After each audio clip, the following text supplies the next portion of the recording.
बात करेंगे जो है फटकरी की जो है फटकरी जो है ये एंटी बायोटिक भी है और एंटी बैक्टीरिया भी है और एंटीसेप्टिक भी है, ठीक है। और इसमें जो है ना आपकी आंखों के गिर्द स्याह हल्के इस ख़त्म करती है और इसके पिगमेंटेशन, एक्नी, पिंपल्स और रिंकल्स पड़ जाते हैं और black heads, white head, spots, दांतों के मसाइल और मसूड़ों के मसाइल के लिए भी ज़बरदस्त चीज़ है।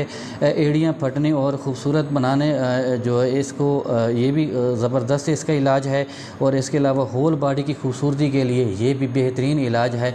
आप लिहाजा जो है ये फटकरी का इस्तेमाल किया करें ताकि आपके ये तमाम जो मसाइल हैं, ये आपके जो चेहरे के मसाइल हैं और आपकी बॉडी के मसाइल हैं, ये आपके हल हो सकें और आपकी जो है ना स्किन खूबसूरत होगी और आपकी खसूसन जो है ना अंडर आर्म्स। बहुत शुक्रिया, थैंक यू सो मच, अल्लाह हाफ़िज़।